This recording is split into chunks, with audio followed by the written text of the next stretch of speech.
তো আজ তৈরি করব দই কাতলার রেসিপি। আমি কাতলা মাছগুলো ভালো করে পরিষ্কার করে ধুয়ে নিয়ে এর মধ্যে নুন, গোলমরিচের গুঁড়ো আর লেবুর রস মাখিয়ে রেখেছি। তো এবার মশলাটা তৈরি করব। তো আমি এখানে মাছগুলো একে একে ভাজতে দিয়ে দিয়েছি। এগুলো আমি রিফাইন্ড অয়েলে ভেজে নিচ্ছি। আর এই যে মাছের গ্রেভির জন্য হয়েছে এটা পেঁয়াজ বাটা, এটা আদা রসুন কাঁচা লঙ্কার পেস্ট, আর এটা হচ্ছে দই আর কাজু বাদামের পেস্ট। তো এই হচ্ছে মশলা। বন্ধুরা, আমার এখানে মাছগুলো সব একে একে ভাজা হয়ে গেছে। এবার ওই মাছ ভাজার যে তেলটা আছে তার মধ্যেই আমি সামান্য একটু পেঁয়াজ বেরেস্তা করে নেব। এই পেঁয়াজ বেরেস্তাটা আমার গার্নিশিংয়ের সময় লাগবে শেষে। বন্ধুরা, আমার বেরেস্তাটা ভাজা কমপ্লিট হয়ে গেছে। এরপর আমি গরম মশলাটা ফোড়নে দিয়ে দিয়েছি। এবার আমি পেঁয়াজ বাটাটা এর মধ্যে দিয়ে দেব। পেঁয়াজটাকে বেশ ভালো করে আমি কাঁচা গন্ধ চলে যাওয়া পর্যন্ত ভেজে নিচ্ছি। তো এবার দিয়ে দেবো আদা রসুনের পেস্ট। আদা রসুন পেস্টটা দিয়ে আমি কাঁচা গন্ধ চলে যাওয়া পর্যন্ত এটাকে একটু ভালো করে নেড়ে চেড়ে নিচ্ছি।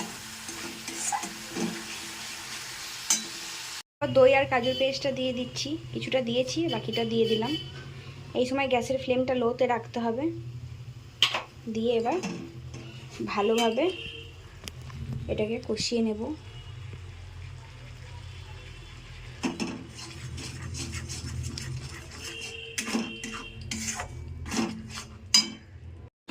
তো দেখো বন্ধুরা, আমার কিন্তু মশলাটা বেশ ভালো করে কষানো হয়ে গেছে।